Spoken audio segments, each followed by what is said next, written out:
بسم اللہ الرحمن الرحیم۔ ثانیہ کربلا 10 محرم الحرام 61 ہجری بمطابق 9 یا 10 اکتوبر سن 680 عیسوی کو موجودہ عراق کے ایک علاقے کربلا کے مقام پر پیش آیا۔ یہ جنگ نواسۂ رسول حضرت امام حسین رضی اللہ تعالیٰ عنہ، آپ کے حامیوں چند رشتہ داروں کے ایک چھوٹے سے گروہ جن میں کچھ غلام، 22 جوانان اہل بیت اور کچھ خاندان نبوی کی خواتین اور بچوں کے ساتھ اموی ظالم حکمران یزید ابن معاویہ کے درمیان لڑی گئی۔ یہ تاریخ کی ایک انوکھی جنگ تھی جس میں ایک طرف تو کل 72 نفوذ تھے اور دوسری طرف 30,000 کے قریب مسلح جنگجوؤں کا ایک عظیم لشکر تھا۔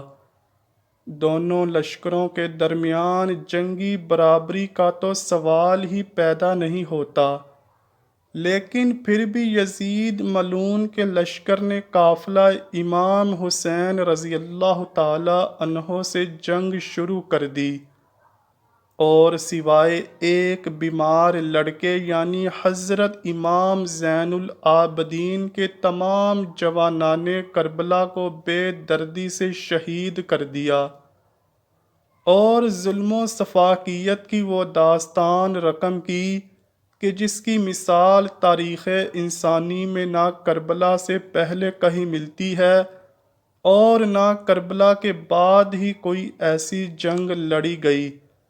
اس جنگی درندگی کے اختتام پر شہداء کے سروں کو جسموں سے الگ کر کے نیزوں پر چڑھا دیا گیا اور جسموں پر گھوڑے دوڑا کر مسلح کر دیا گیا، اور ان کی بیویوں اور بچوں کو کوفہ ابن زیاد ملعون کے پاس بھیج دیا گیا، جہاں سے ابن زیاد ملعون نے وہ پاک دامن بیویوں اور نیزوں پر موجود سروں کا قافلہ دمشق اموی خلیفہ یزید ابن معاویہ کی طرف روانہ کر دیا۔ ثانیہ کربلا کے بعد کربلا سے کوفہ اور کوفے سے دمشق تک کے سفر میں جو ایک شخصیت سب سے نمایاں نظر آتی ہے وہ ہمشیرہ حضرت امام حسین حضرت سیدہ زینب سلام اللہ علیہا کی ہے۔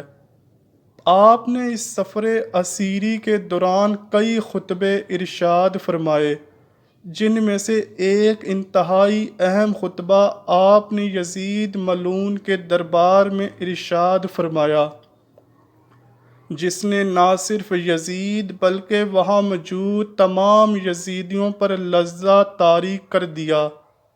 دوستو، جب سیدہ زینب سلام اللہ علیہا قافلے کے ہمراہ دربار یزید میں پہنچیں تو وہاں ایک عجیب واقعہ بھی رونما ہوا، کیونکہ جب یہ قافلہ اہل بیت کوفے سے ہوتا ہوا دمشق دربار میں پہنچا، اس قافلے کی آمد کا شور دور دور تک پھیل چکا تھا۔ وہاں یزید کی ایک بیوی کو بھی یہ اطلاع مل چکی تھی کہ کوئی عورتوں اور بچوں پر مشتمل قافلہ دمشق کے دربار میں وارد ہوا ہے، جن کے ساتھ سپاہیوں نے بہت سے سر بھی نیزوں پر چڑھا رکھے ہیں۔ یزید پلید کی بیوی کو جب یہ اطلاع ملی تو وہ یہ دیکھنے کے لیے کہ یہ قافلہ کہاں سے آیا ہے بن ٹھن کر اس جگہ کی طرف چل پڑی جہاں قافلے کو ٹھہرایا گیا تھا۔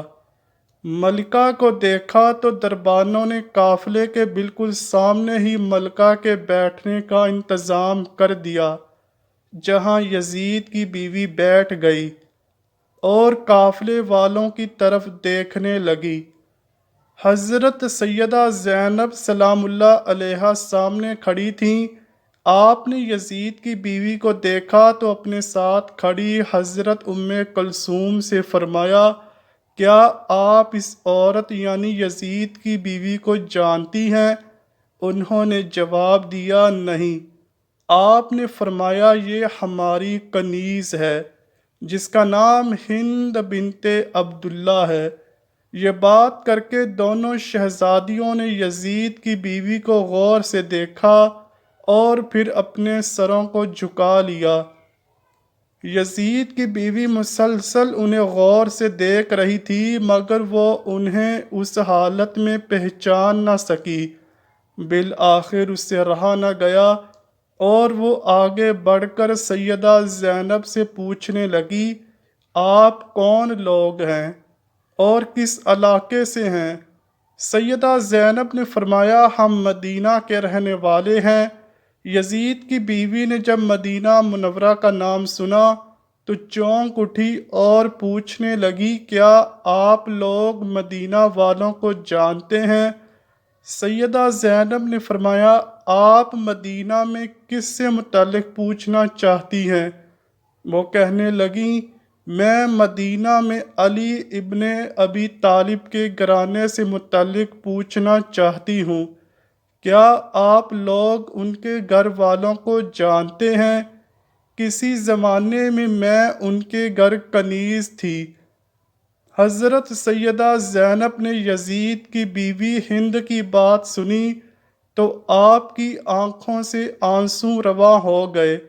ارشاد فرمایا، میں ان کے متعلق جانتی ہوں اور تمہیں بتاتی ہوں کہ وہ کون سا گھرانہ ہے۔ سنو، ہم ہی ہیں وہ جو اس گھر کو خالی چھوڑ کر اب یہاں تمہارے سامنے بیٹھے ہیں، اور یہ جو نیزے پر تمہیں سر نظر آتا ہے یہ امیر المؤمنین حضرت علی رضی اللہ تعالی عنہ کے لخت جگر حسین کا سر ہے۔ اور یہ بھی سنو کہ انہیں اور ہمیں اس حالت پر پہنچانے والا کوئی اور نہیں بلکہ تمہارا شوہر یزید ہے۔ تمہارے شوہر نے اہل بیت کے تمام مردوں کو قتل کرا دیا اور صرف ایک علی ابن الحسین کو چھوڑا جو تیرے سامنے ہے اور بیماری کی وجہ سے اٹھ بیٹھ بھی نہیں سکتا۔ اس کے علاوہ یہ بھی سنو کہ میں زینب بنت علی ہوں اور یہ میری بہن ام کلثوم ہے۔ یزید کی بیوی نے جب یہ سنا تو وہیں چیخوں پکار کرنے لگی اور بھاگتی ہوئی یزید کے پاس پہنچی جو دربار لگائے سفیروں سے ملاقات کرنے میں مشغول تھا۔ ہند نے وہی چلاتے ہوئے اپنے شوہر یزید سے کہا، اے یزید، یہ تم نے کیا کیا؟ تم نے اہل بیت کے گھرانے کے ساتھ کیسا ظلم کر دیا، اور اب حکم دے رہے ہو کہ نواسہ رسول صلی اللہ علیہ وآلہ وسلم کے سر کو دروازے پر لٹکا دیا جائے۔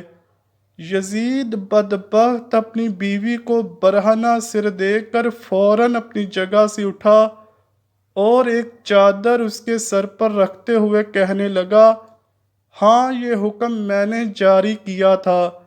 اب تو ان پر ماتم کرنا چاہتی ہے تو بے شک کر، لیکن حقیقت یہ ہے کہ ابن زیاد نے جلد بازی سے کام لیتے ہوئے ان کا یہ حال کر ڈالا ہے۔ ہند نے کہا، اے یزید، خدا تجھے برباد کرے۔ اپنی بیوی کو برے دربار میں برہنہ سر دے کر تو تیری غیرت جاگ رہی ہے، لیکن رسول اللہ صلی اللہ علیہ وآلہ وسلم کے گھرانے کی پاک باز عورتوں کے برہنہ سروں کو دیکھ کر تجھے شرم نہیں آ رہی؟ وائے ہو تم پر۔ دوستوں، کچھ لوگ یزید کے محل میں حضرت سیدہ زینب کی یزید کی بیوی ہند بنت عبداللہ سے ملاقات کو بڑے وثوق سے بیان کرتے ہیں، لیکن اس کا کوئی مستند حوالہ پیش نہیں کرتے، جس کی وجہ سے اس واقعے کی صحت پر شک و شبہات پیدا ہوتے ہیں۔ کیا یزید کی کوئی ہند بنت عبداللہ نامی بیوی تھی جو پہلے امیر المؤمنین حضرت علی رضی اللہ تعالی عنہ کے گھر کنیز رہی تھی؟ یزید کی کتنی بیویاں تھیں؟ اور ان کے نام کیا کیا ہیں، یزید کی اولاد کتنی تھی اور اولاد میں سے کس کی نسل چل رہی ہے، یہ سب ہم مستند حوالوں کے ساتھ اپنی ایک ویڈیو میں بیان کریں گے، جس سے آپ دوستوں کو اس واقعے کی صحت کا بھی یقین ہو جائے گا۔ آپ سے گزارش ہے کہ ہماری ہر نئی ویڈیو کا نوٹیفیکیشن وصول کرنے کے لیے چینل کو سبسکرائب کر کے نوٹیفیکیشن آن کر دیں۔ ہمیں اپنی دعاؤں میں یاد رکھنا۔ اللہ آپ کا اور ہمارا حامی و ناصر ہو، آمین یا رب العالمین۔ امید کرتا ہوں کہ آپ کو ویڈیو ضرور پسند آئی ہوگی۔ اگر ویڈیو پسند آئی ہے تو ویڈیو کو لائک کیجئے، شیئر کیجئے اور چینل کو لازمی سبسکرائب کیجئے۔ کمنٹ سیکشن میں اپنی رائے کا اظہار بھی ضرور کیجئے گا۔ ملتے ہیں اگلی ویڈیو میں، تب تک کے لیے اللہ حافظ۔